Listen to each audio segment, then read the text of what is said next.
It was a wonderful September day in Miami, Florida. On the wide white beach along the coast of Key Biscayne, the sun was hot on the sand. A slim young woman in her early 20s was lying alone down by the sea. She was beautiful, but her face was sad. Her long black hair fell over the book she was reading. From time to time, she looked up from her book and along the beach. Then she put her book away in a bag and sat up. She looked unhappily along the beach again. "I can't tell him. I just can't tell him," she whispered to herself.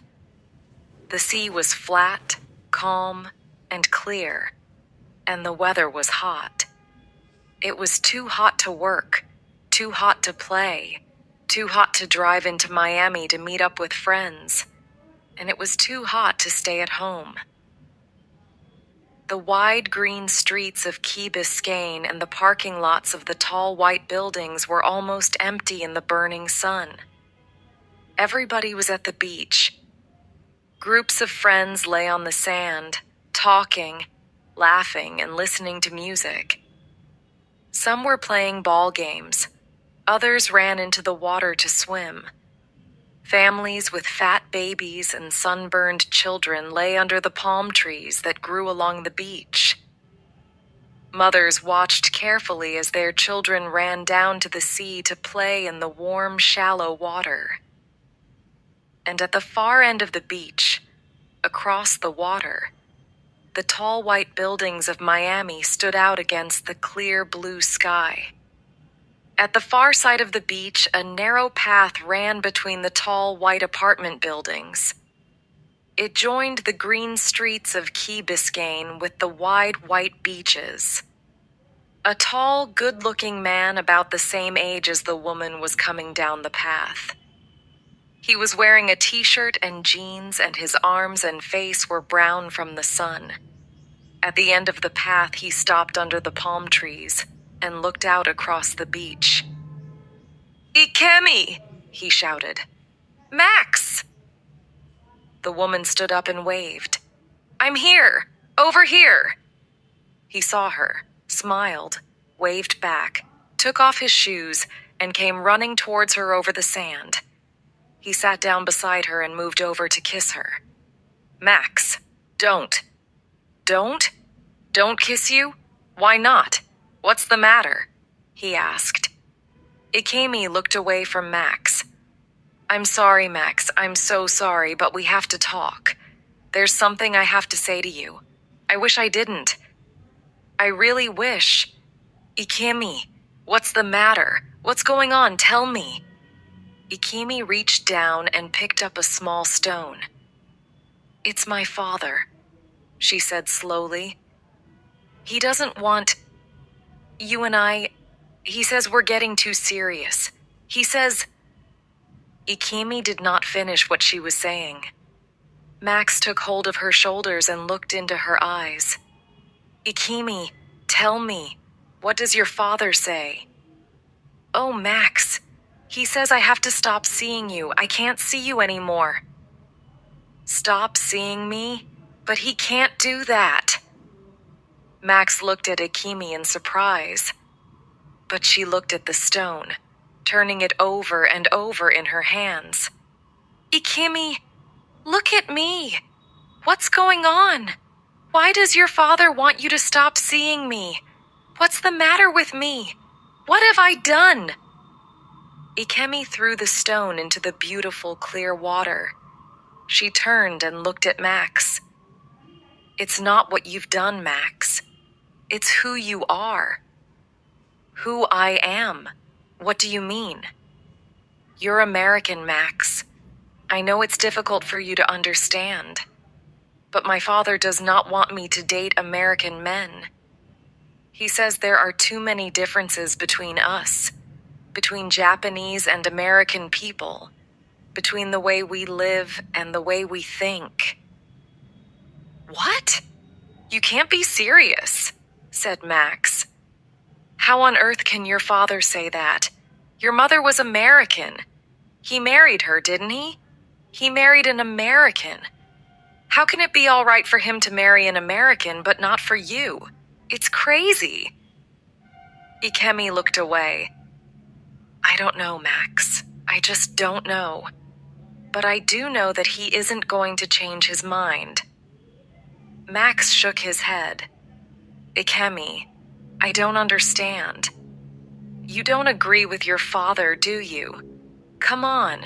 You were born in America. You've spent all your life here. You went to American schools and now you're studying at an American university. You're American too, Ikemi. You're the same as me. We're American and we're free to choose who we see and what we do. You don't always have to do what your father wants, you know. Ikemi lifted her eyes and looked at Max. You're wrong, Max. I'm sorry. I'm not free. Yes, I do live here, and yes, I went to school here. But my father is Japanese, and after my mother died, he brought me up. I can't go against my father. Max looked down at Ikemi's face. But what about me? Max said quietly. And what about us? Ikemi, this is crazy. Are you going to let your father decide who you should marry? Is what your father thinks more important than loving someone? Ikemi did not look at Max. She didn't want to see the hurt in his face. I'm sorry, Max. I'm really sorry, she whispered. But Max stood up and walked away before she could finish her sentence. She watched him walk slowly across the beach. She wanted to run after him, throw her arms around him, kiss him. She wanted to tell him she loved him. Tell him that she loved him so much it frightened her. At the top of the beach, he stopped, turned, and looked back at her. Their eyes met for a moment, and then she looked away quickly. She hated hurting him. Max was the kindest man she knew. It did not matter to her father that Max was kind. What mattered to her father was what a man said and what he did. Her father thought the most important thing for a man was to be patient, to be quiet, to say nothing, to be brave, to be able to feel pain without talking about it. It was not surprising that he did not like Max. Max was loud. He was noisy. He did not think before he spoke. He was impatient. He was everything her father hated in a man. It did not matter to her father that Max was honest, generous, and helpful. It was not important to her father that Max made Ikemi laugh and feel happy. Why? She whispered to herself as she watched Max disappear. Why do I have to choose between them? About 8,000 kilometers away, off the west coast of Africa, the weather was very different from the beautiful, calm, sunny day on the beach in Florida. It was stormy in West Africa, very stormy. Large waves were crashing onto the sand, and the leaves of the palm trees were blowing noisily in the wind. The beaches of Senegal were empty except for a few brave children who were jumping in and out of the waves. The sea was empty too. All the fishermen had come back to land. They had helped each other pull their boats high up onto the beaches, away from the waves. The fishermen sat in groups, talking and laughing, happy to be on the land and not on the sea. Soon the storms would pass. The sea would become calm, and they would go out fishing again. The fishermen were right. The storms did pass. They moved slowly west, away from the coast and out into the sea. And as they traveled over the sea, they took in the hot, wet sea air, and they grew bigger and bigger. Then the storms all blew together and made one large storm. And as the hot, wet air rose from the sea into the storm, the wind began to move in circles. An eye formed in the center of the circles of cloud and wind. At first, the eye was wide, about 200 kilometers across, and the winds blew round and round the eye quite slowly. But as the storm traveled over the sea, the winds became stronger as more and more hot, wet air rose up into the storm. The eye of the storm got smaller as the winds became stronger. And all the time, the storm continued to move west over the sea. It moved west, following the warm water that traveled west from the coast of Africa out into the Atlantic. The warm water moved thousands of miles across the Atlantic towards the coast of North America. And like a wild dog chasing the smell of a kill, the storm followed the warm water. Day after stormy day, it traveled across the open ocean. And after a few days, on September 13th, when the storm was less than 2,000 kilometers from the Caribbean, the winds blew up to 120 kilometers an hour. Screaming, terrible, and dangerous, a hurricane was born. The weather forecasters called the killer wind Hurricane Irene, and Hurricane Irene threw itself across the Atlantic, straight towards America. In front of it, the hurricane pushed a huge wall of water, an 8-meter-high storm wave that would destroy anything in its way. Chapter 2. The hurricane gets closer. September 16th. The Wings School of Flying was not far from Miami. Max had been a student there for nearly a year. He had always wanted to fly, and he had always loved the wide-open sky.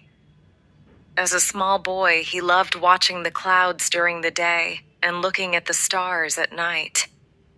At Christmas, other boys asked for toys, but all Max wanted were books about the stars and a telescope so he could look at them more closely.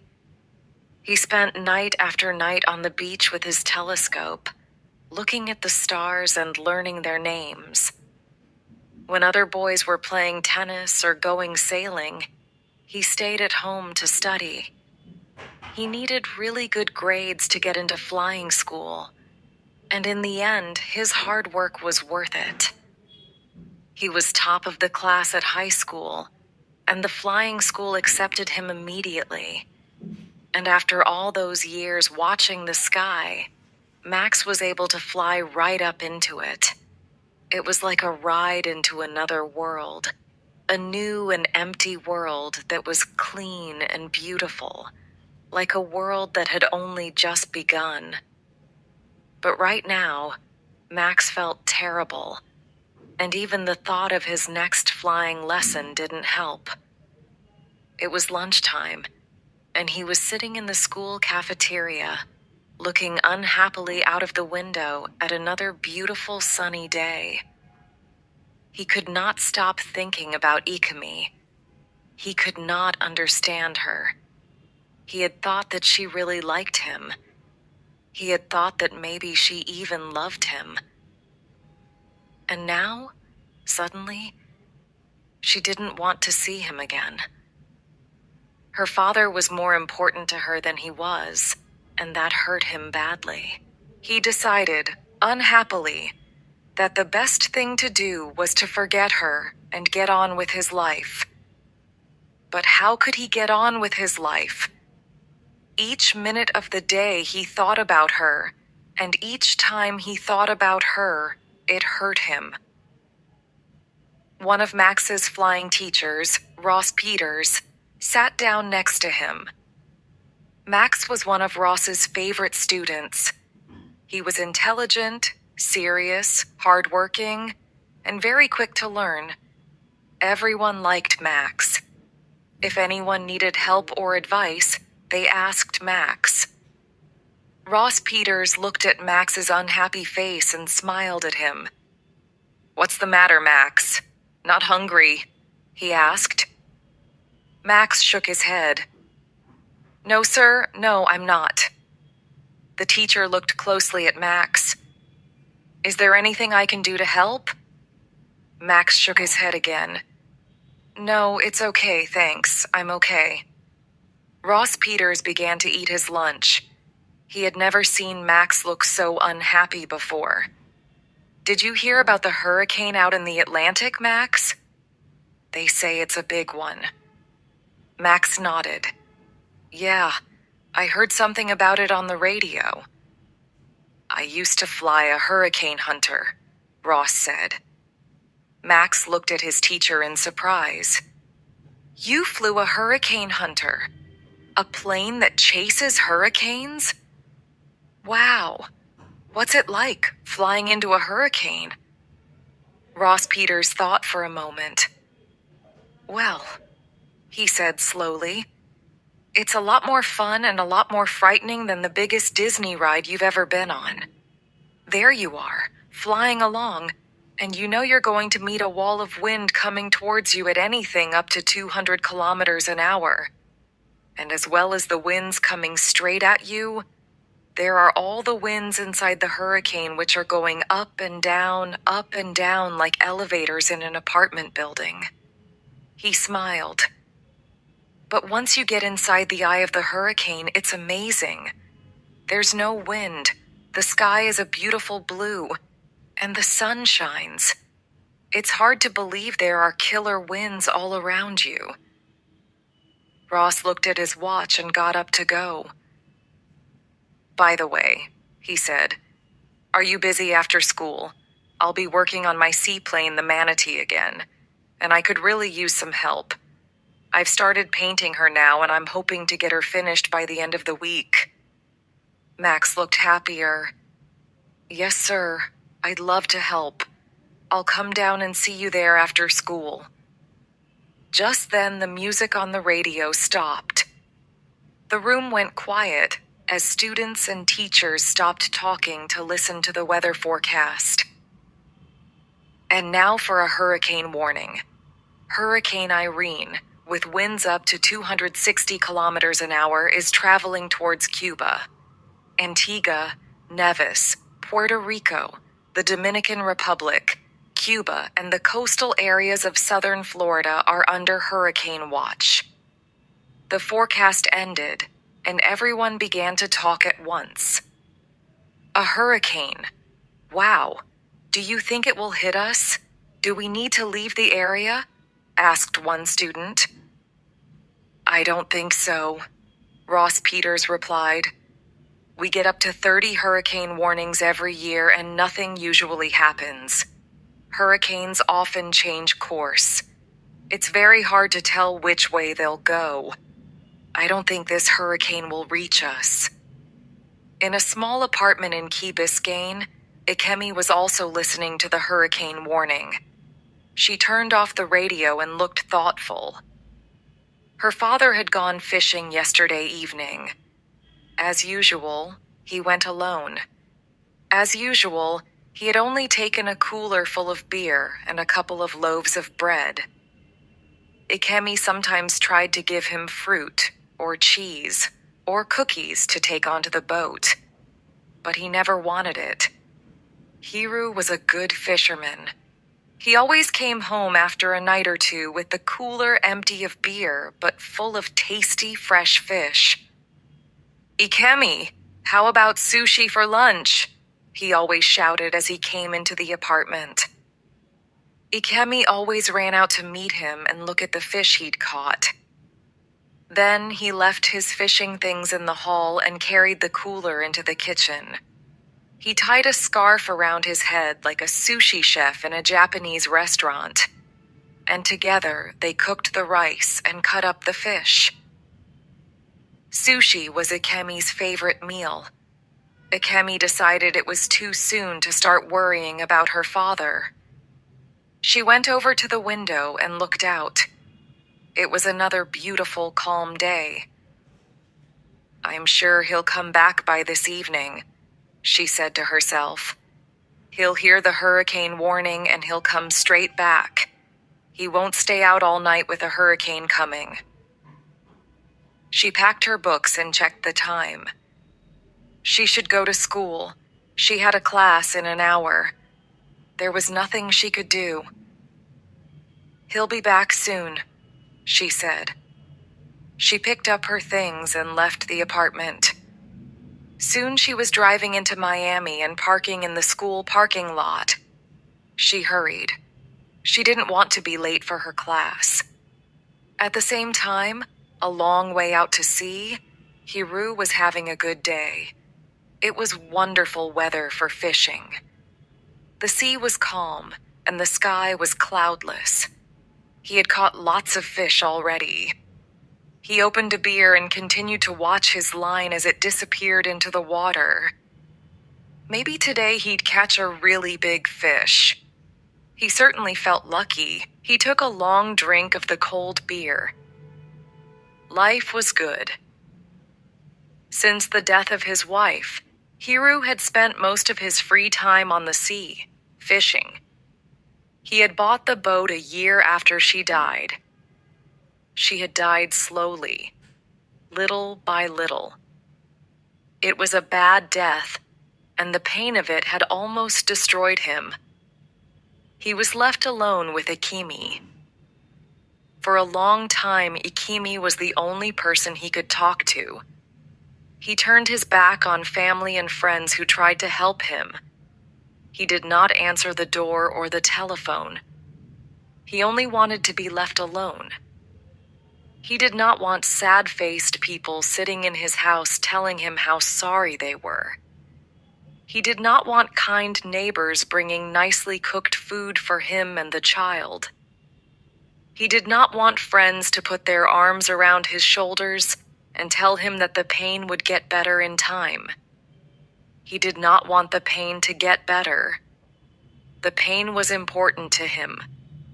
The pain and the anger he felt kept her near to him, kept her alive. But he could not explain that to all those kind and noisy people who wanted him to forget his pain, forget his anger, make new friends, meet new people, forget her. So he bought a boat, a strong little fishing boat. He called the boat the Elizabeth, his wife's name. And when he could, he left Ikemi with friends or family and went out to sea on the Elizabeth. At first, the sea was just an escape from the awful emptiness his wife's death had left behind. On the Elizabeth, he could be alone with his pain, alone with his anger, alone with his sadness.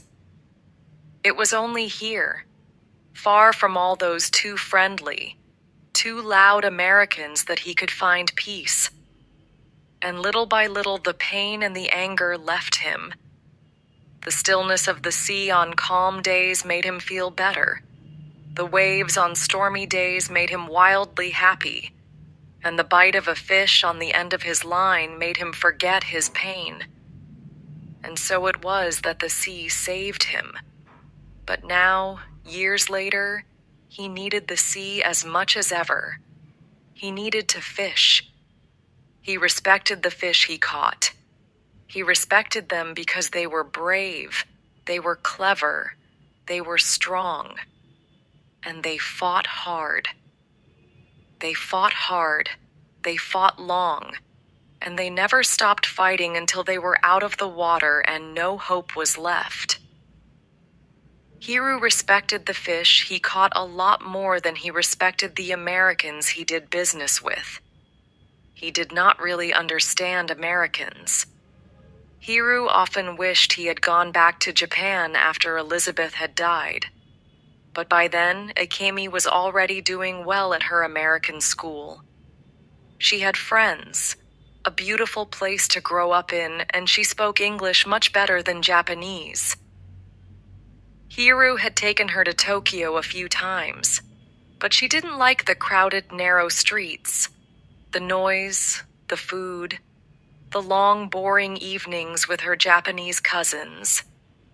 She always wanted to get back to Florida, to her friends, to the sea, to the free life she enjoyed in America. Hiru began to think that his beautiful daughter was like a fish, swimming free in the ocean. He did not want to catch her and shut her in the narrow streets of Tokyo and small rooms of a Tokyo apartment. She was not a thing to catch and put in a small glass bowl. He did not want to fight her. She needed to be free. So Hiru had decided to stay in Florida. He opened another beer and looked at his watch. It was almost time for the weather forecast. He got up to turn on the radio. Then there was a pull on his line. Another fish. He sat down quickly and began to pull the line in. There was another pull on the line, then another. It was a big fish. Quickly, he let out some line. The fish was fighting hard. Hiru stood up and looked over the side of the boat. This fish was bigger than anything he'd caught so far, and he'd been fishing in these waters for years. Hiru got ready for a fight. Little by little, he pulled the line in when he felt the fish was resting. When the fish decided to run, he let the line out. The fish was fighting bravely. Hiru fought back, slowly pulling the big fish in. He fought the fish for 5, 10, 15 minutes. The fish fought back. Slowly, he pulled the fish nearer. It was going to be a long fight, and Hiru forgot about the weather forecast on the radio. This was it. This was the big one. Chapter 3. The Hurricane Kills. September 17th. The beautiful Caribbean island of Antigua was the first island to be hit by Hurricane Irene. The islanders had heard the hurricane warnings. They had lilted their boats out of the water and tied them to the ground.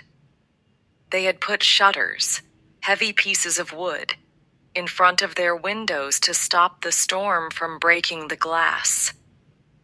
The islanders had bought so much food and water that the stores were soon empty.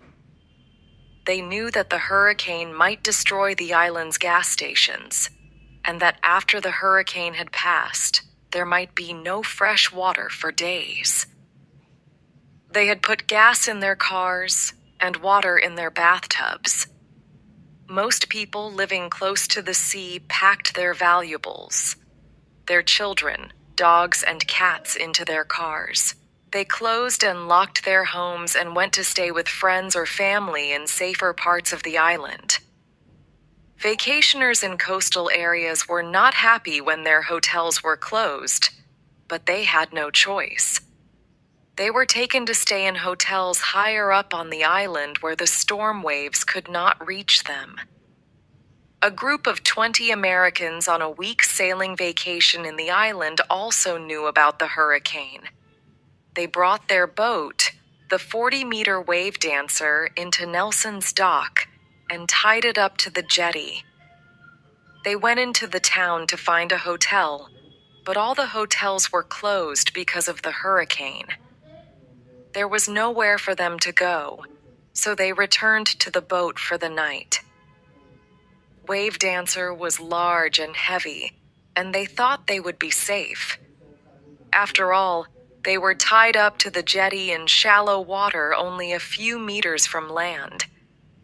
Hurricane Irene hit them while they slept with 250 kilometers an hour winds.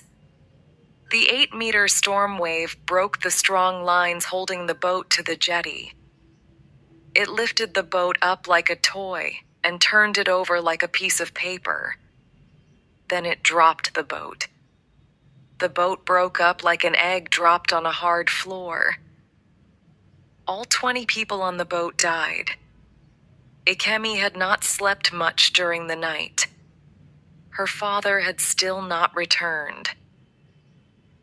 She put on a sweater and looked out of the window. She could feel a change in the weather.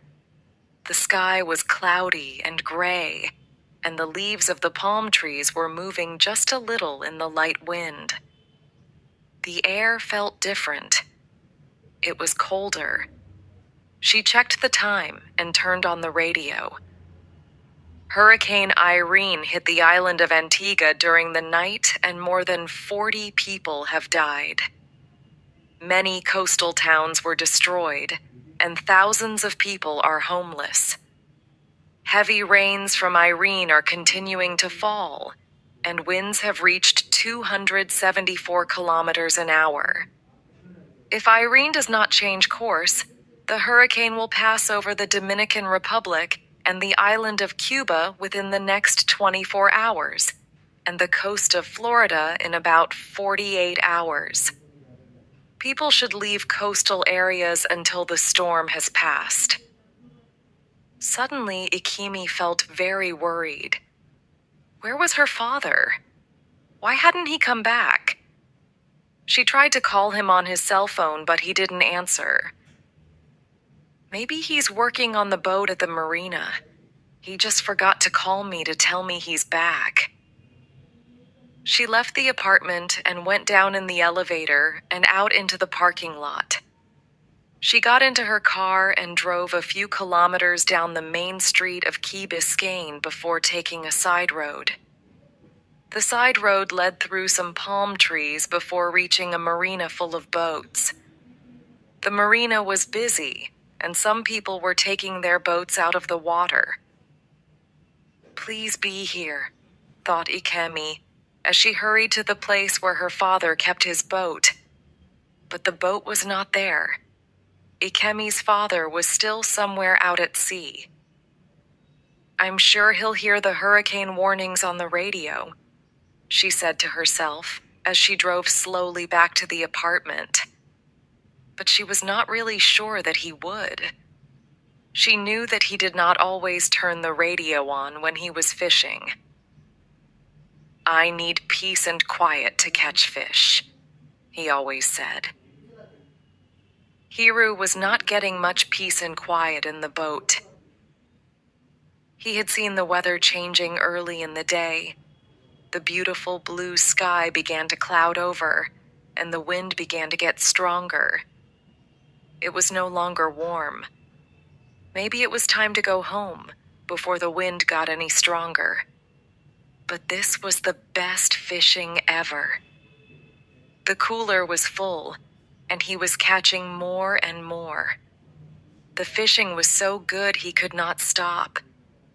It might never be this good again. He wasn't worried about the wind getting stronger or the sky getting darker. He had been out in strong winds and bad seas before, and he knew that the Elizabeth would get him home. So he threw on a sweater and fished happily, knowing that he was not too far from the coast and could easily get back in an hour or two. During the afternoon, the wind became much stronger, and the fishing was not as good. But still, he didn't stop. At last, the sea became so rough and the sky looked so dark, he decided it was time to go back. He put his fishing things away and tied the cooler down. It was difficult to stand up now. The boat was moving so much. He went across the boat, holding onto the sides of the boat to stop himself from falling. He turned the key to start the engine. The engine started, coughed, and died. Hiru turned the key again. Once more, the engine started up and died. The third time Hiru tried, the engine did not start. Or the fourth time, or the time after that. Hiru checked the engine for problems. After an hour checking everything he could think of, Hiru still did not understand why the engine would not start. There was only one thing to do. He had to take the engine to pieces and clean it. This would take time. Ikemi would be worried if he was away for another night. He tried to call her on his cell phone, but he had no signal. He went down to the cabin and put on another sweater and a jacket. He made himself some coffee and then began working on the engine. He worked slowly and carefully. It was going to be a very long night. On the island of Nevis, less than 2,000 kilometers southeast of Miami, Elaine Bridges felt safe in her beautiful new 7th-floor apartment on Fig Tree Hill. The apartment building was very strong, and it was built well above the coast and the village where Elaine had lived as a child. She stood by the window and looked towards the village. She had been happy to leave it. The streets were narrow and dirty, and the houses were small and uncomfortable. Her parents' house was crowded and dark. She had left school when she was 14 and started work. Her family needed money. There was not much work on the island and not much money for families in the crowded villages. Elaine had begun to work in the fish packing factory. It wasn't bad work. She could talk and joke to the other women who worked with her. But she hated the cold, wet fish. After only half an hour, her hands became red and as cold as the large pieces of ice the fish were packed in. And she hated the smell of fish everywhere. On her hands, her face, her clothes, her hair. The first thing she did when she got home in the evening was throw her clothes into the sink and take a shower. She stood under the thin stream of water and washed her hair again and again. But it seemed to her that the smell of fish never left her. Sometimes she dreamed about having a husband and family, and her own home to look after. Elaine sometimes looked at the older women working beside her, women in their 40s and 50s. They joked and laughed like the young girls, but their faces were tired, their hair had gray in it, and their bodies were shapeless. Elaine hoped that she would not still be working in the factory when she was 40.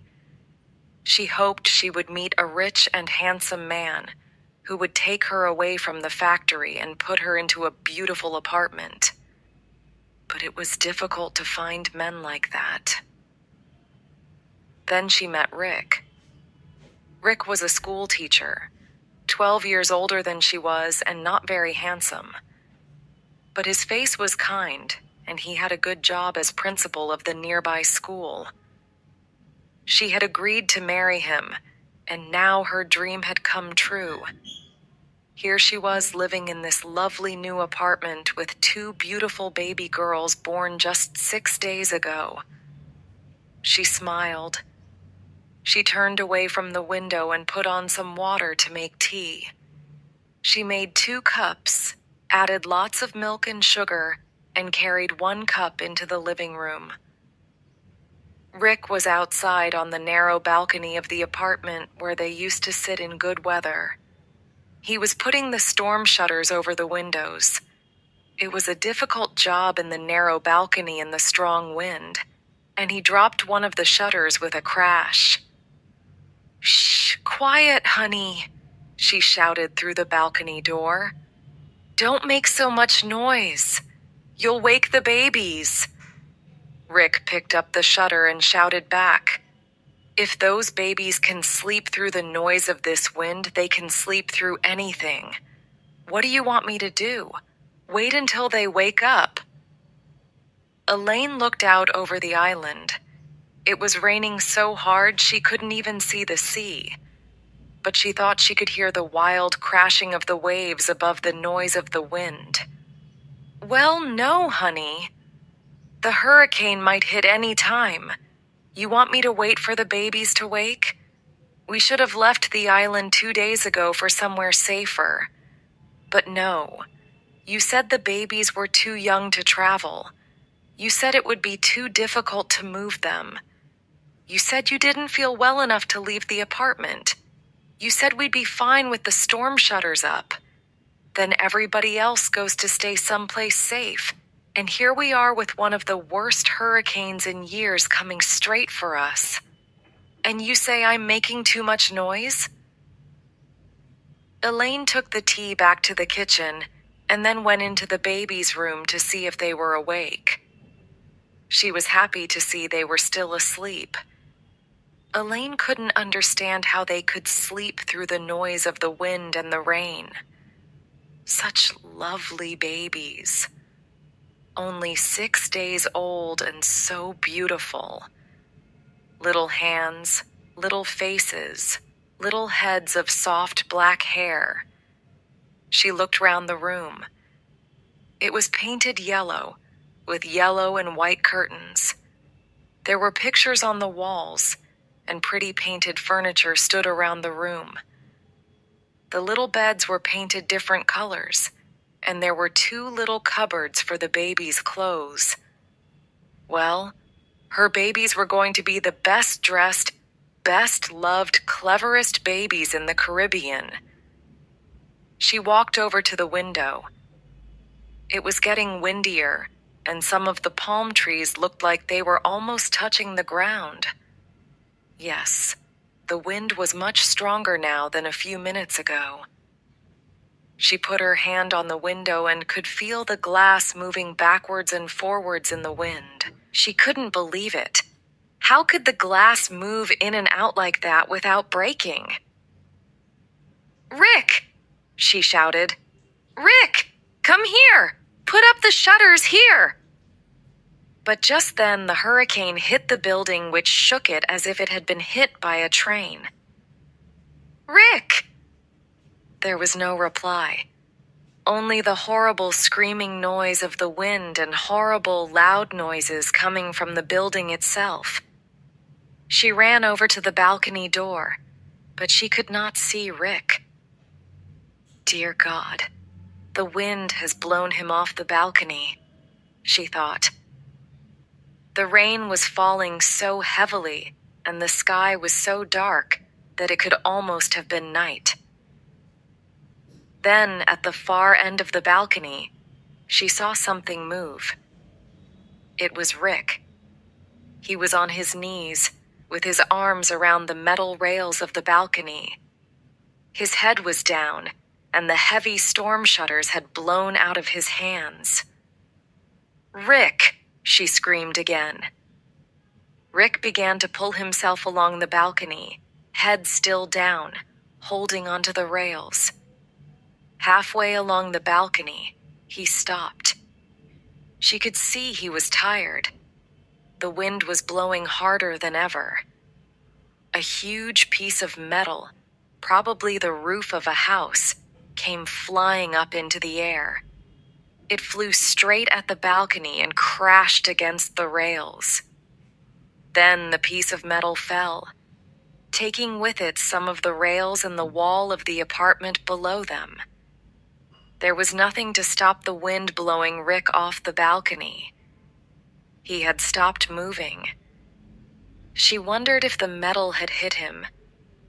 "Rick! Come on, come on!" she screamed. She was crying when he began to move again. Slowly, he pulled himself along the balcony, head down. After what seemed like hours, he reached the door. Elaine opened it, and he half fell, half pulled himself into the room. The wind blew into the room with him. Magazines and papers flew through the air. Cups fell off the tables. Chairs fell over.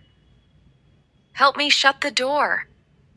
They both pulled the door shut. "Rick, are you all right? I was so afraid. I thought the wind had blown you away." Rick was shaking. "I'm fine. Listen, Elaine. We have to move fast. The windows are going to break.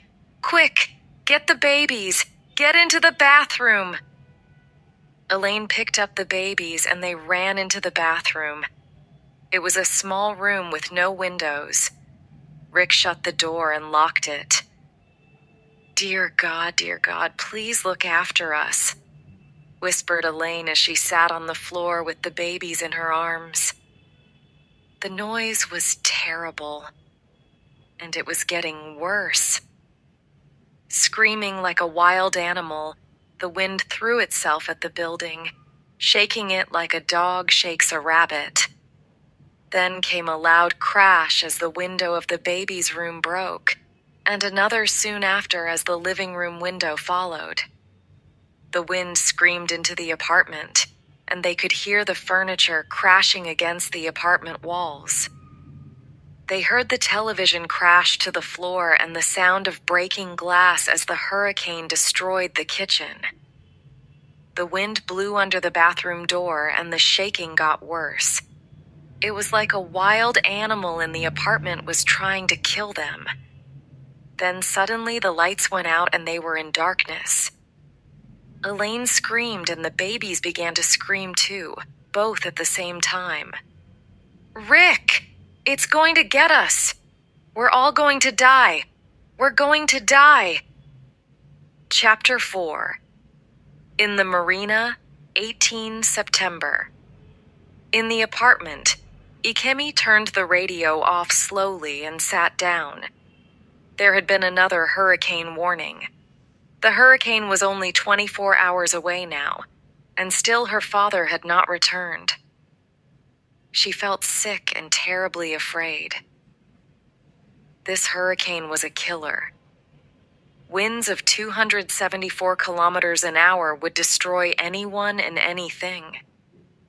And the 8-meter storm wave that the hurricane was driving in front of it. What would happen to her father's little fishing boat if it was hit by an 8-meter wave? What would happen to her father? The sky was getting darker now and the wind was getting stronger. Why hadn't he returned?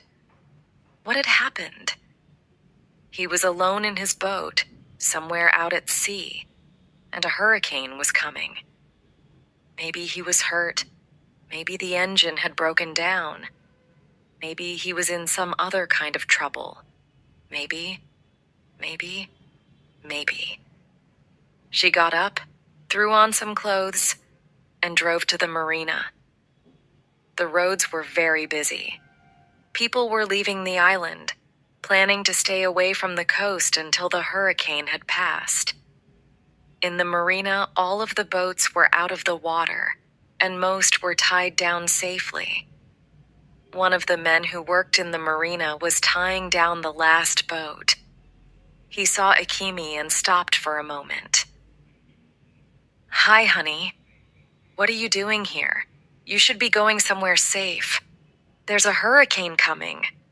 "Yes, I know, but I think my father's still out at sea. He went fishing 3 days ago, and I haven't heard from him.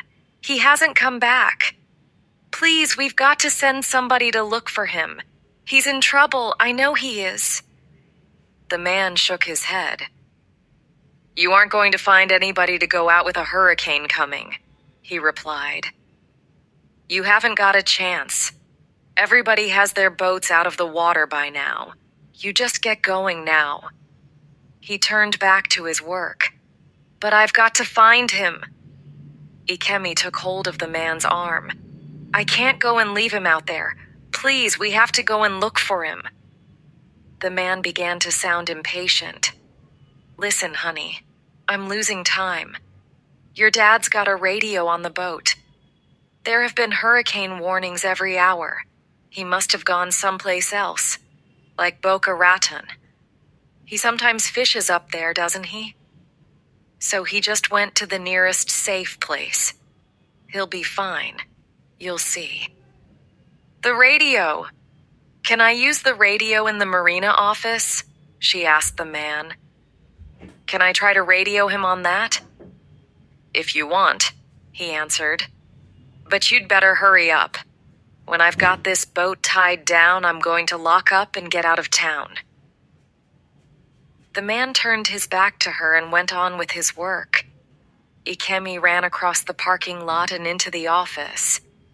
She picked up the radio and spoke into it.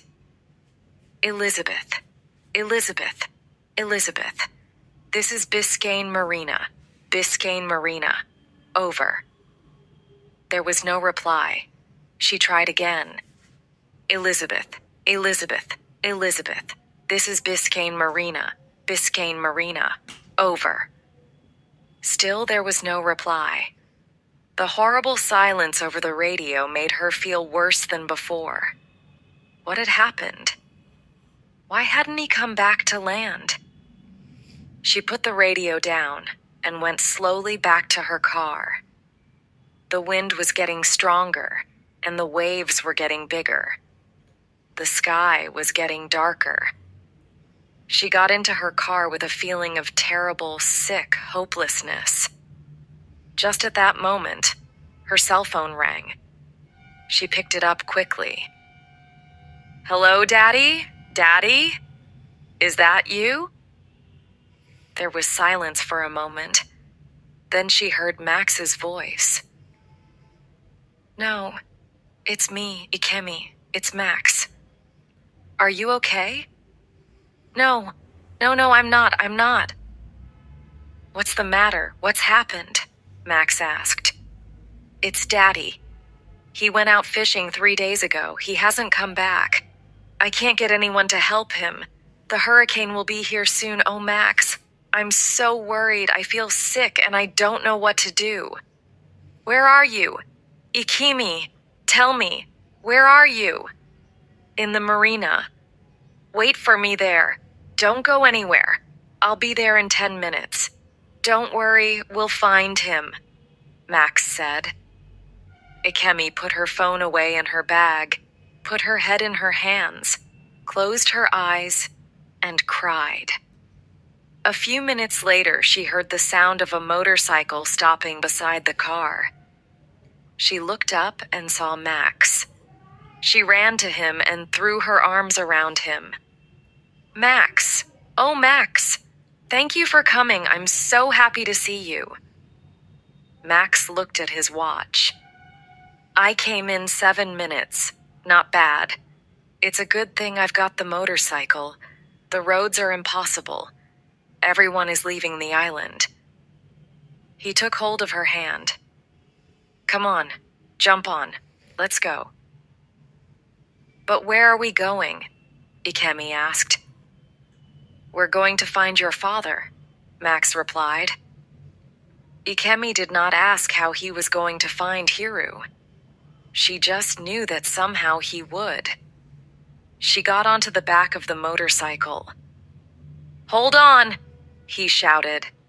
She put her arms round him and rested her head against his back. She felt more hopeful now. They drove out onto the main road off the island. The road was crowded with cars, buses, trucks, and vans. Everybody wanted to leave the island as quickly as possible. But there were so many cars on the road that the traffic had stopped completely. People were getting out of their cars and looking worriedly at the traffic ahead of them. A few people were shouting angrily, and dogs shut in cars were barking. A police helicopter was flying above, but there were no policemen on the road helping the traffic. Max drove slowly past the line of cars. It took them a long time to reach the flying school. There was nobody there. Max stopped the motorcycle in front of the building. "Wait here!" he shouted.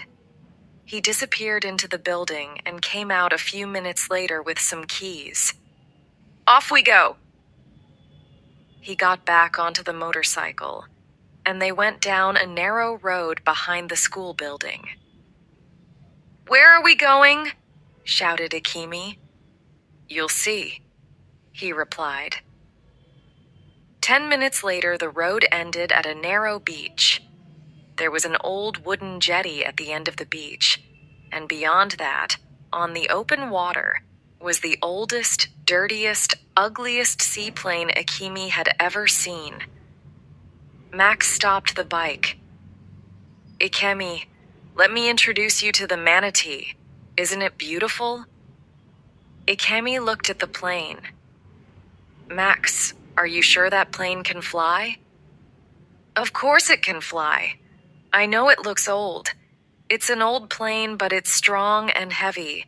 It belongs to one of my teachers. He bought her a few months ago.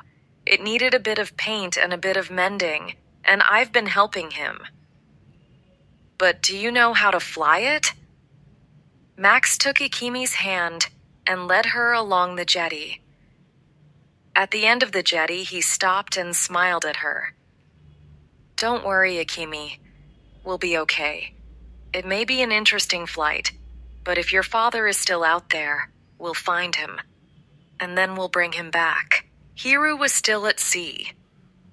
He had worked on the engine for most of the night, and when the first light in the stormy sky showed it was morning, he was ready to start the engine. If it did not start now, it never would. He looked quickly at the sky and tried to start the engine.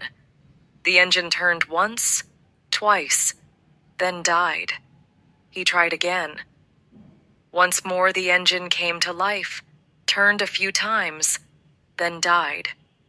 For a third time he tried. Come on, come on, come on. The engine coughed and died, just like yesterday. Hiru tried again and again, but he knew the engine was not going to start. Suddenly, a large wave broke over the boat and water came in. Hiru began to pump out the water. There was a lot of water, and he was tired. He had not slept that night and had not eaten since the day before. He knew he needed help. He knew that the Elizabeth might not be able to get him home this time. He pumped out the water and then turned on the radio. He picked up the radio and, holding himself against the side of the boat, spoke clearly and loudly against the screaming of the wind and the crashing of the waves. Mayday, Mayday, Mayday. This is the fishing boat Elizabeth. Fishing boat Elizabeth, he said where his boat was. My engine is not working, and I am in danger of sinking. I need help immediately. He listened. There was no friendly voice answering from a boat nearby. He repeated his message, then listened again. Still there was no reply. How come there were no other boats around? There must be other fishing boats in the area, or big ships on their way into Miami. He was about to speak for the third time when he heard a voice on the radio. He turned it up and listened carefully. Hurricane alert, hurricane alert, all coastal areas of Florida. Hurricane Irene is passing over the island of Cuba and is expected to hit the coast of Florida in less than 24 hours. There may be winds of up to 274 kilometers an hour and a storm wave of 8 meters or more. Everyone should leave coastal areas as soon as possible. Hiru quietly put the radio down. Now he understood why nobody was answering his Mayday calls. There weren't any other boats around. They all knew that a hurricane was coming. Hiru was wet, he was cold, he was tired, and he was afraid. The sky was dark and angry, and the wind was blowing hard. The waves were throwing the boat around like children throwing a ball. The storm was getting worse, the wind was getting stronger, and the waves were getting even bigger as the minutes passed. The waves were the biggest Hiru had ever seen. They were like great moving mountains of water. His eyes were red and hurt from the salt water which blew into them when he looked up. He felt sick because the waves were so big that the Elizabeth was going up and down like some wild carnival ride. They lifted the boat up as they passed under it, and then dropped it like a stone. The little boat shook as it crashed down from the waves, and then lay at the bottom of the wave. This was the most dangerous moment, because if a wave broke over the boat, water came in. Hiru pumped the water out of the boat, but every time he did, another wave broke over the boat, and Hiru had to pump the water out again. Pumping the water out was hard work, and as the waves got bigger, it was taking longer and longer to pump the boat dry. Hiru began to feel sick and very tired. The engine was dead. There was no hope of returning to Miami. He could not reach anyone by radio or phone. There was no hope of someone coming to help him. But he had to try and stay alive. That meant pumping the boat until the hurricane was over.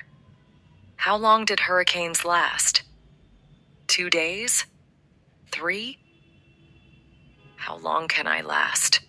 Hiru wondered. He had not slept for 24 hours. He was hungry. He was very tired. He was cold. His body hurt from the pumping. And above all, he was angry that he was going to die stupidly and leave Ikemi to look after herself. What would Elizabeth think about that? Hiru began to pump fast. My body is just a machine, he said to himself, and I'm not going to let it stop working. I'm just going to keep on going till I get back home. Elizabeth, you've got to help me. Chapter 5. Good to be alive. Hurricane Irene blew over Nevis and screamed away to Puerto Rico, the Dominican Republic, and Cuba. Before the hurricane, Nevis had been a green island with lots of palm trees and fields of pineapples. After the hurricane, the island was brown. All the palm trees growing along the beaches, along the roads, and on the hills had been blown away by the wind. The marina was no longer there, and any boat left in the water had been smashed to pieces. All the houses in the coastal areas had been destroyed. A pineapple farmer, hurrying to check his fields, found that all his pineapples had been washed away by the storm wave. He also found a 10-meter boat lying in one of his fields. It was 500 meters from the sea. On Fig Tree Hill, it was impossible to drive along the roads. There were palm trees in the roads, and cars and buses and big trucks were lying on their sides. There were roofs of buildings that had blown off, broken glass everywhere, and all kinds of things which had been blown out of people's houses. Beds, tables, chairs, and everything wet and dirty. Many houses did not have roofs, and the wind had blown the walls away from others. There was no electricity on the island, and there was no water. All the telephone lines were down. It was impossible for people to call for an ambulance, and anyway, it was impossible for ambulances to use the roads. People climbed slowly over things in the road, hoping to find something useful to rebuild their homes. Some people searched buildings for lost family, shouting their names. Others went into stores and tried to take as much food and as many things as they could steal. People slowly began to count the dead. In the apartment building at the top of the hill, Rick and Elaine were standing in the baby's room. They were tired, hungry, and dirty, but they were alive. The room they were standing in was empty. The wind had blown everything out of it. There was glass all over the floor, and the walls and carpet were wet and dirty. The baby's beds, their cupboards, the little chairs and the prettily painted table, the flowered curtains, and the colorful pictures were all gone. The living room was full of broken furniture, and in the kitchen every plate and cup had been broken. Rick and Elaine stood hand in hand looking at what was left of their beautiful home. The babies lay sleeping in a towel in the bathroom. Elaine looked at Rick and kissed him hard on the nose. "Honey, I love you so much." He picked her up in his arms. Together they danced round the room. It was good to be alive. That evening, all the American newspapers had a front-page story about the hurricane. Cuba hit by worst storm in 50 years. Hurricane Irene, one of the largest storms ever to hit the Caribbean, cut through Cuba early this morning. About 200,000 people have left their homes. Tourists also had to leave their hotels in Varadero Beach before the worst winds arrived. Irene is a Category 4 hurricane with winds of up to 274 kilometers an hour.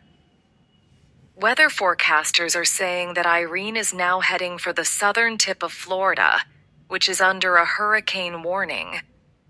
45,000 people have left the Florida Keys over the last 2 days, and air ambulances have lifted 100 patients from 2 hospitals. Chapter 6. The manatee Max and Akemi walked along the jetty. The wind was strong and it began to rain. A small wooden boat, just big enough for 2 people, was tied to the end of the jetty. Max helped Akemi down the steps and into the boat. He started the engine. "Untie us," he shouted. Akemi untied the rope, and Max took the boat into the open water. He did not go fast.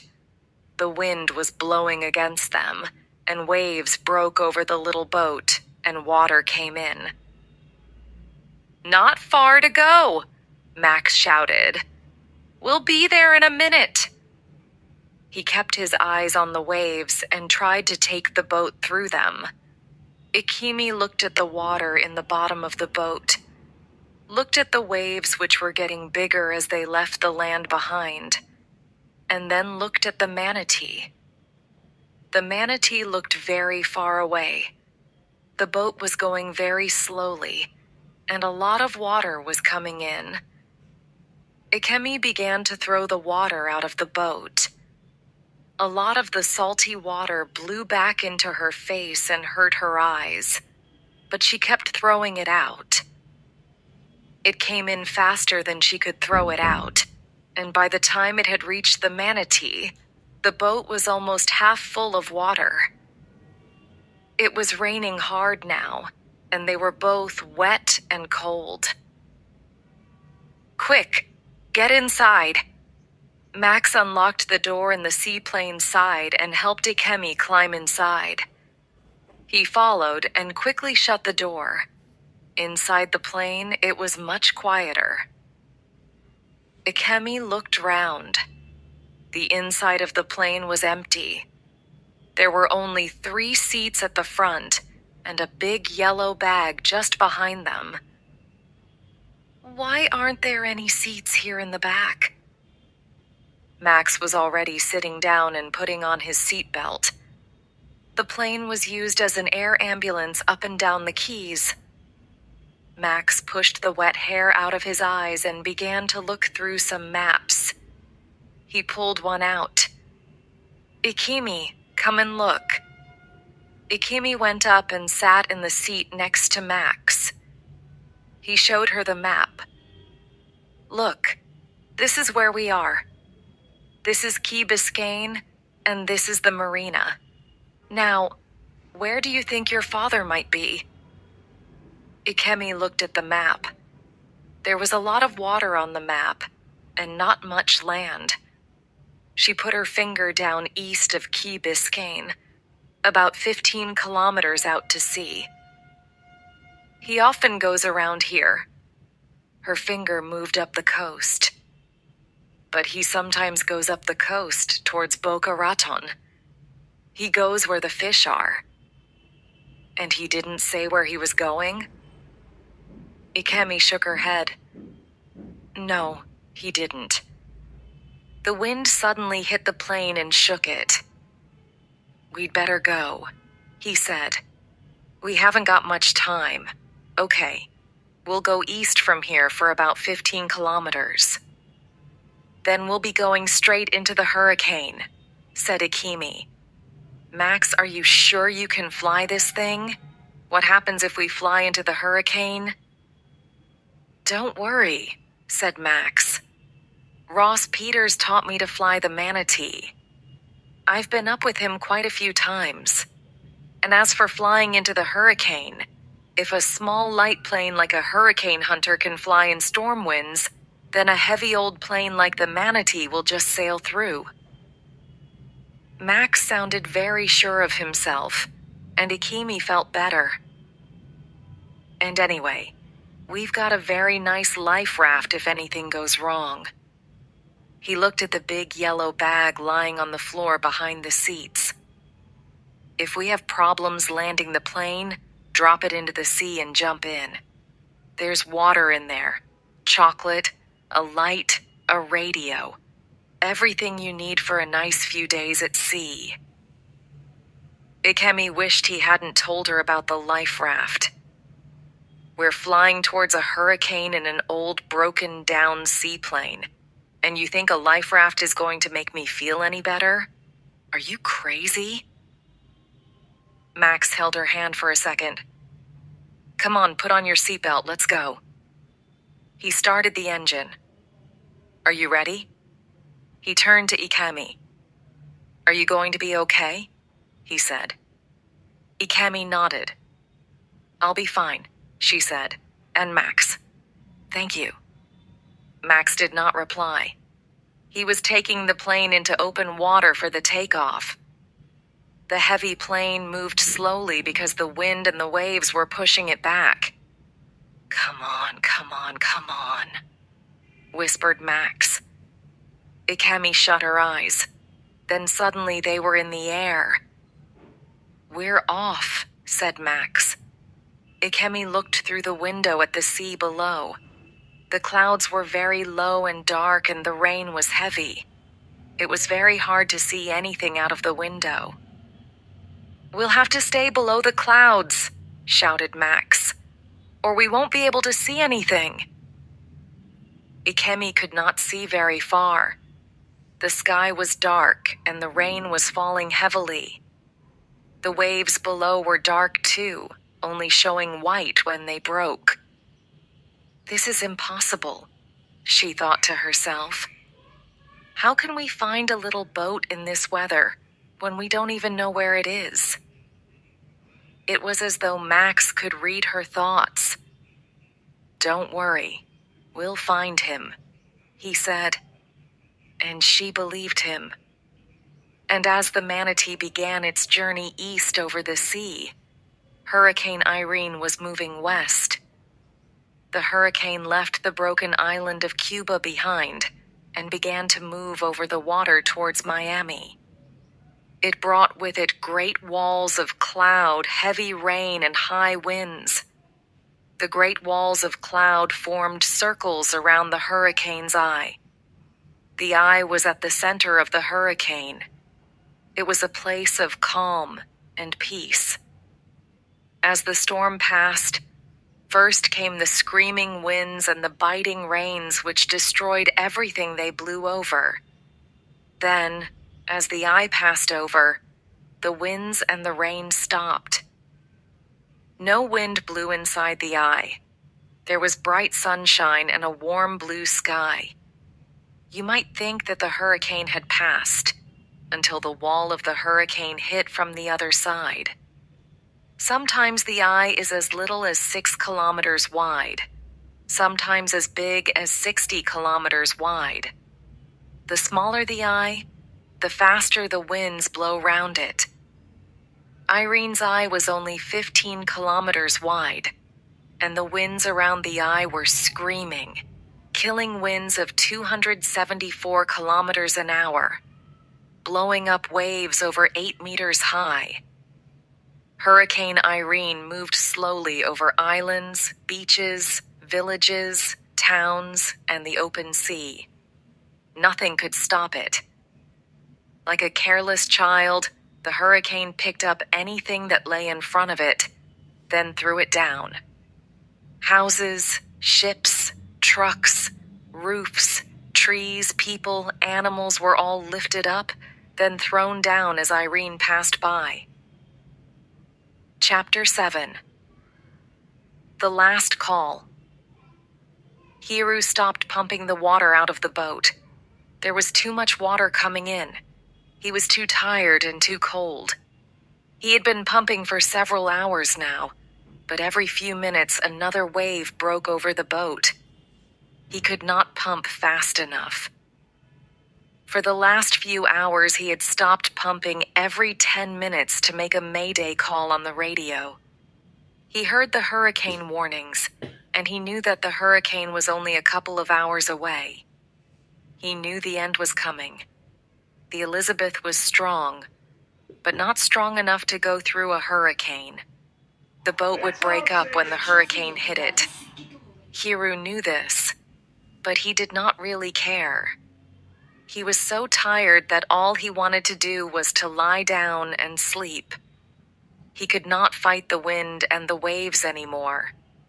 He left the pump and went to the cabin door. Slowly, he went down the steps and closed the door behind him. There was a lot of water in the cabin, too, but at least the tops of the beds were out of the water. It would be wonderful to lie down on one of the beds, pull a blanket around his cold, wet body, and go to sleep. He pulled a blanket from a small cupboard and put it around him. Before he lay down, he decided to make one last mayday call. Shaking with the cold, sick, and dead tired, he picked up the radio. Mayday, mayday, mayday. This is the Elizabeth, Elizabeth, Elizabeth. I am sinking. I need immediate help. Over. He listened. Nothing. He reached over to put the radio back. Elizabeth, Elizabeth, Elizabeth. This is the Manatee. Manatee. Where are you? Where are you? Over.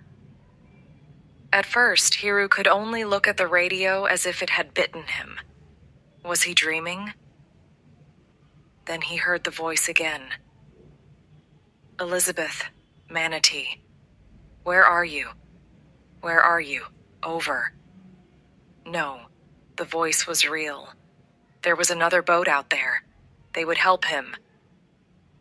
Hiru took the radio and almost shouted, Manatee, this is Elizabeth. I'm about 10 kilometers east of Key Biscayne. Over. Elizabeth, Manatee, we'll be with you in about 5 minutes. Can you light flares to help us to see you? Over. Manatee, Elizabeth, I have flares.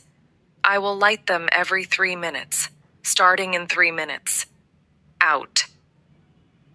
Hiru threw off the blanket.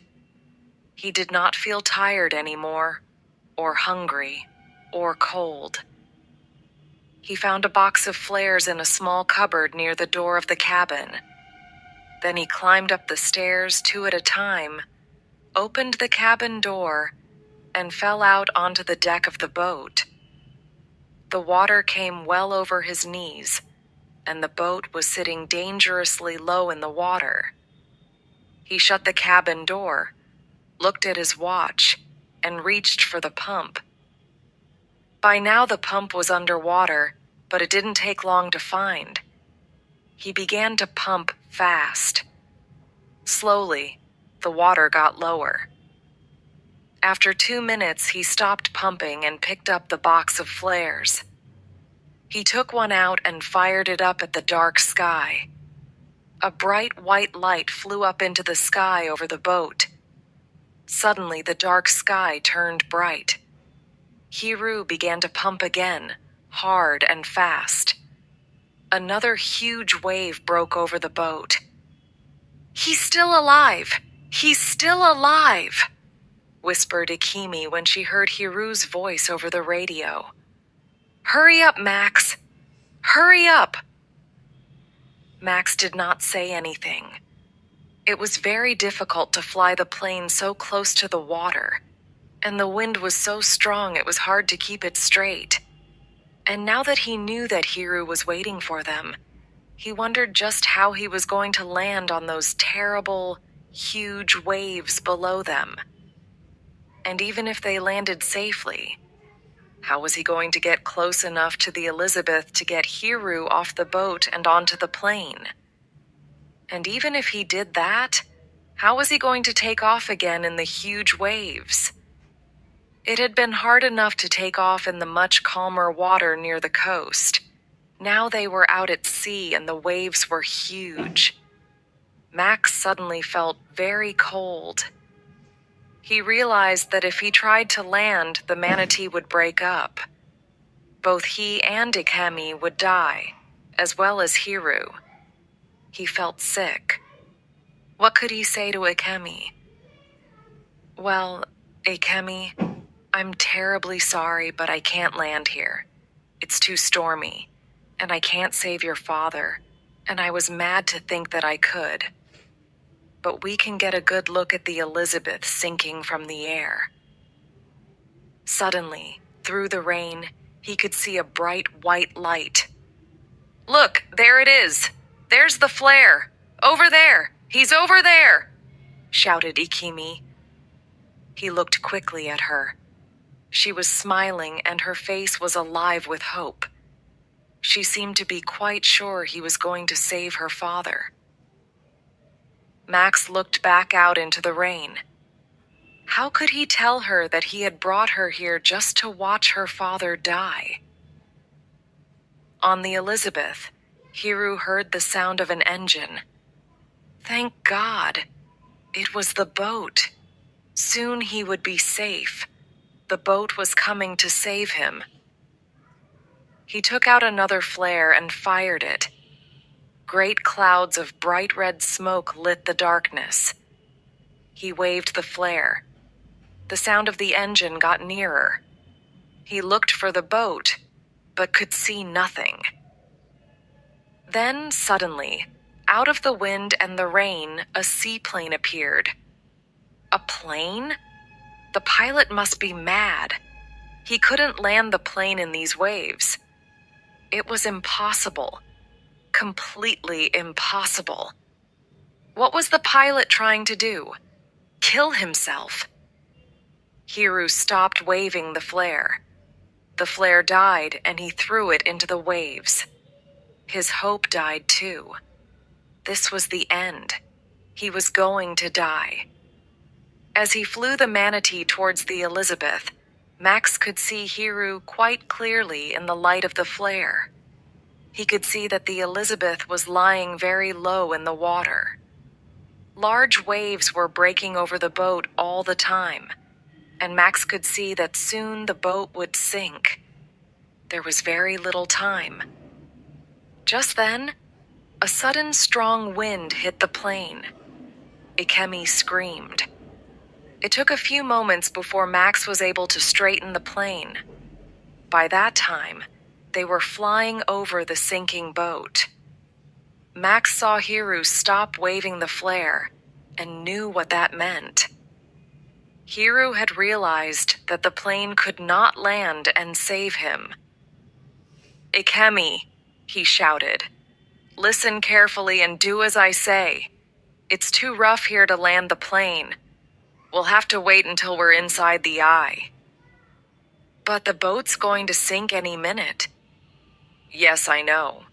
But we can drop him the life raft. Remember? It's just behind the seat. It's a good one, a new one. If he gets into it and closes it, he'll be okay. You can throw it down to him. But how? The life raft is on a long line. If you drop it in the right place, the wind and the waves will blow it onto the boat and your father can get it. Ikemi did not ask any more questions. She took off her seatbelt and got up. On the Elizabeth, Hiru watched the manatee disappear into the storm.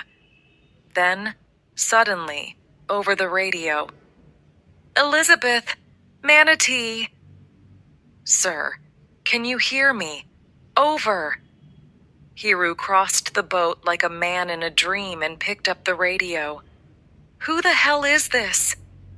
It's me, It's Max, sir. Listen, I can't pick you up here, so I'm going to pick you up in the eye of the storm. I'm going to fly low over the boat. I'm going to drop you a life raft. There's a long line on the life raft. The wind will blow the line onto the boat. Tie yourself into the raft and make sure you close the raft. We'll pick you up inside the eye. Hiru stood in his sinking boat like a man who'd been hit on the head. Max? Not Max, Ikemi's loud American friend?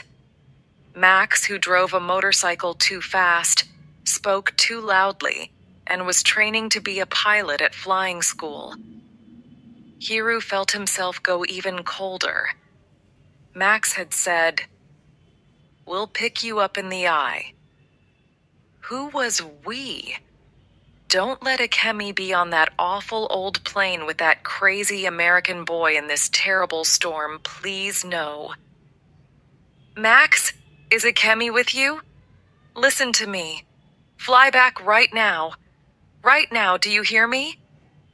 Don't worry about me, I'll be all right. Just take Ikemi back right now. Right now, do you hear me? Sorry, sir. We didn't come all this way for nothing. Light a flare. Get ready to catch hold of the life raft line in about 2 minutes. Out. Max looked at Ikemi. Get the life raft now, he shouted. Ikemi got up and moved round the seats. The plane was being thrown around by the wind so much, it was difficult to stay standing up. She held onto the back of the seat. You're going to have to open the door. Make sure you hold on and don't fall out. When I shout open, you open the door. And when I shout drop, you drop the life raft. Okay? Okay, replied Ikemi. She was so afraid. Her hands were shaking. She picked up the life raft and stood by the door. Okay, said Max. There's the flare. This is it. Here we go. He turned the plane quickly, and Ikemi almost fell over. Open the door, he shouted. Ikemi opened the door. The noise of the wind and the rain was terrible. A huge wind blew into the plane and almost knocked her off her feet. The wind was so strong she was sure it would blow her out into the water below. Holding the life raft with one hand and the back of Max's seat with the other, she looked out into the darkness. The plane was flying so low that Ikemi could feel the seawater being thrown against her face and in her eyes. Get ready, shouted Max. Just ahead, between two huge waves, lay the Elizabeth. Hiru had fired another white flare and it was easy to see him. He was standing at the side of the boat, in a good place to catch hold of the line from the life raft. The water was now almost to Hiru's waist, and the boat was sinking fast. Drop, drop, drop, shouted Max. Ikemi lifted the heavy life raft out of the door and dropped it. She could see it hit the water, then disappear under a wave. Shut the door quickly! Ikemi put her body against the door and pushed hard. As soon as the door shut, it was quieter inside the plane. Well done, shouted Max. Ikemi did not reply. She felt sick, and she was shaking so much she could hardly walk. She went back to her seat slowly, sat down, and did up her seatbelt. Did he get the line? She asked Max. Did you see? Has he got it? Chapter 8. The Eye of the Storm. On the Elizabeth, Hiru shook his head as he put the radio down. It must be a dream. A bad dream. Ikemi had got her American boyfriend to fly out into a hurricane to save him. The boy must be completely mad. To fly into a hurricane in an old seaplane. What a crazy idea. then to calmly tell Hiru that he was going to save him as if Hiru were a 3-year-old child. It was unbelievable. But the boy was brave, and he was a fighter. And if that boy was going to try to fight the storm, then Hiru was going to fight it too. Hiru did not think they were going to win this fight, but he was not going to give up before Max did. Hiru watched the manatee fly closer. The plane was flying very low, and Hiru could see how much it was being thrown around by the wind. One moment it was at a safe height above the waves, then the next minute so low the waves were almost breaking over it. Hiru shook his head again. That boy certainly was mad and brave. A huge wave broke over the Elizabeth. The boat began to sink. If Hiru could get into the life raft, he had a chance, a very small chance of being alive tomorrow. He climbed onto the top of the boat, which was still above the water. From there, he could see the plane clearly in the light of the flare. It was very close. Suddenly, a door in the side of the plane opened. A moment later, the bright yellow life raft was thrown out. There was a long line behind it. Hiru watched the life raft, and the line behind it fall. It fell very close to the boat. Just then, the Elizabeth turned on her side and sank. Him fell into the water, which seemed almost warm after the coldness of the wind. Almost immediately, he felt the line touch his neck. He put the line twice round his waist, then pulled. Slowly, he pulled himself along the line to the life raft at the other end. He took hold of the raft and pulled hard on a line. Like a beautiful yellow flower, the life raft opened up. It was a big life raft and very strong. Hiru pulled himself out of the water and into the raft. He just had time to close the raft before a huge wave hit it. The raft turned over and over, but very little water came in, and after a few moments, Hiru could feel the raft turn right side up. This was not going to be very comfortable, but the raft might just be strong enough to get him through the hurricane. And if Max could get into the eye and pick him up there, he shook his head. He could not believe that Max was flying that plane up there. He certainly knew how to fly. The raft drop had been just right, and if Max could fly as well as that, there was just a chance that he could pick up Hiru in the eye. Hiru tied himself onto the raft and began to look around. He found a light, some water, chocolate, and blankets. He ate the chocolate and drank some water. Away from the wind and the waves, warmed up by the blankets, Hiru felt a little better. But this was not a fishing trip he was going to forget. On the manatee, Max and Akemi flew back over the water. They could not see the Elizabeth, and they could not see the life raft. The flare still lit the sky, but the sea was empty. "It's gone down. The boat's gone down," whispered Akemi. "Max, it's gone down. We were too late." "Wait. Just wait a bit. Look. Over there." Suddenly, on the dark water, they saw the yellow life raft open up. He made it. He made it to the raft. Just then, a wind hit the plane and threw it to one side, like a child throwing a toy plane across a room. Akemi screamed. "Look at this," shouted Max. "The wind has gone up to 250 kilometers an hour in the last 90 seconds. This is it. We've hit the hurricane." A strong upwind threw the plane into the air.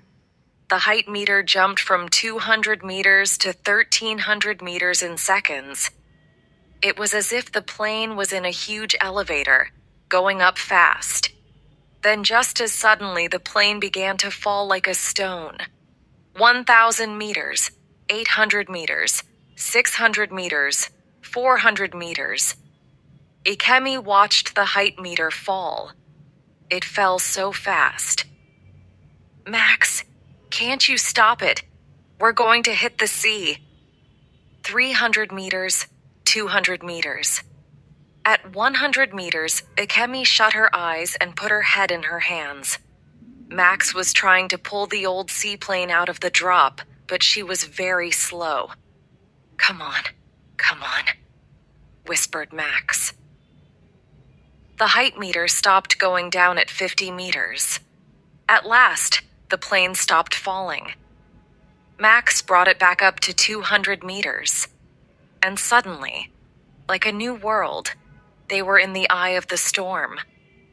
Above them, the sky was clear and blue, and the sun was bright on the blue water below them. The sea was still quite rough, but there were no breaking waves and no wind. "Well done, Max. We made it." Ikemi was staring through the window at the calm and beautiful late afternoon sunshine. "We'll have to pick up Hiru fast," said Max. "The eye is probably only about 20 kilometers wide." He turned the plane and flew back. They could see the dark clouds of the hurricane and flew towards them.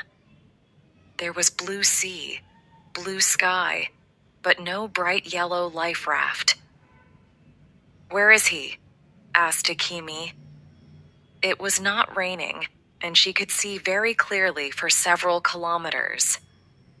"He must be still inside the hurricane wall," replied Max. "But the storm will blow over him soon.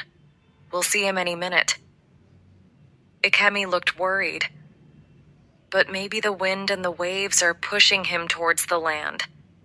Maybe he won't come into the eye. Max had not thought of that. The raft was small and light. The wind was blowing towards the land. The waves were traveling towards the land. The storm wave could easily carry the raft to land. Then it would send the raft crashing onto the land. It would hit the beaches, the rocks, the houses, and be thrown along the roads beside the sea. Hiru would die inside the life raft. "He should be out of the wall by now," Ikemi was saying. "Where is he?" "There he is! Over there! Over there!" Max shouted as the raft appeared. He turned the plane and flew over the life raft. The top of the raft was open and the raft was full of water. But as the plane came near, they could see Hiru.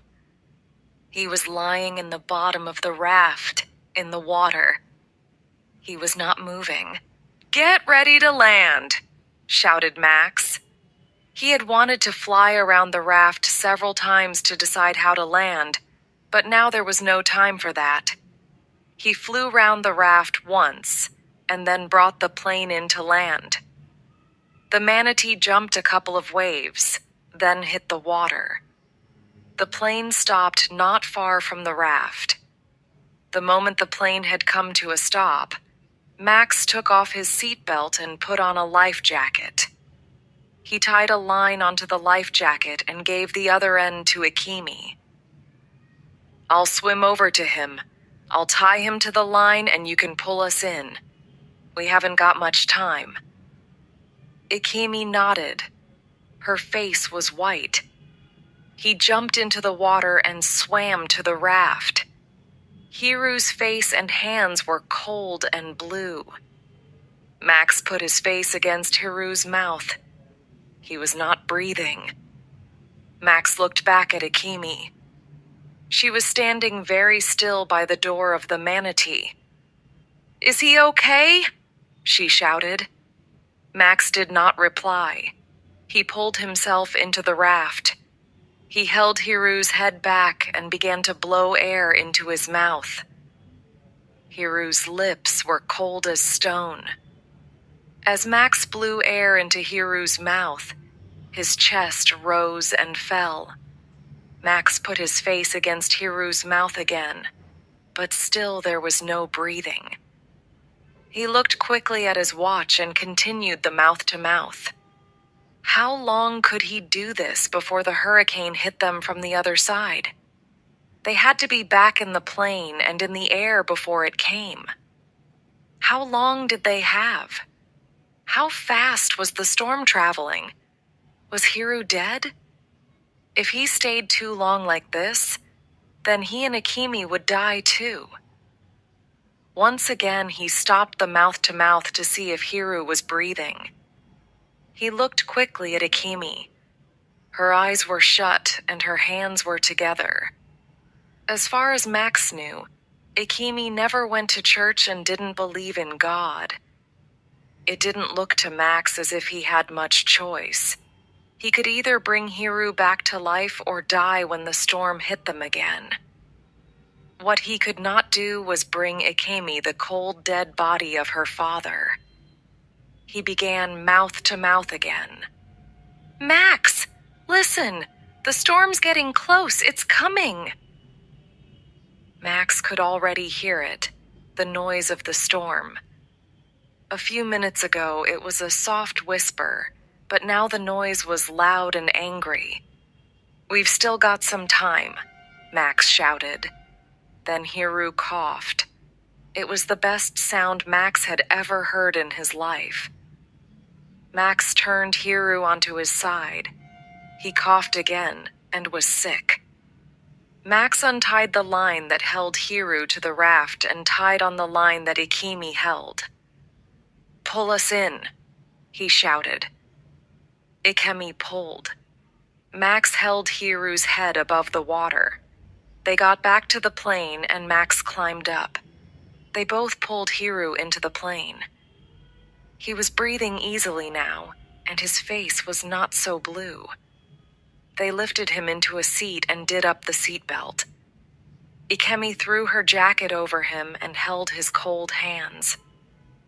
"Daddy, are you all right? Daddy, Daddy!" Hiru opened his eyes. At first, he did not seem to see anything. Then he looked at Akemi and smiled. Slowly, his eyes began to move around the plane. He looked out of the door at the blue sky and the wall of noisy black clouds that were now very close. He watched Max shut the door of the plane and move quickly into the seat beside him. Max looked at him and saw that his face was its normal color, and his breathing was normal. "Let's get you home, sir." Hiru nodded and listened to the engine start. The plane began to move. The next day, Hiru was sitting in the hospital reception waiting for Akemi to pick him up. The doctor had wanted him to stay in hospital for one night just to be safe, and he was feeling much better now. His night in hospital had also given him some time to really think about things, and especially about Akemi. Hiru looked up and smiled as Akemi and Max came through the doors. "Daddy, how are you feeling?" asked Akemi. "Hungry," Hiru replied. He turned his head to Max, who was standing quietly beside Akemi. "Max?" Hiru said. "Yes, sir?" "You like sushi?" "Yes, sir," replied Max. "You hungry?" "Yes, sir." "So where's the nearest sushi bar?" he asked.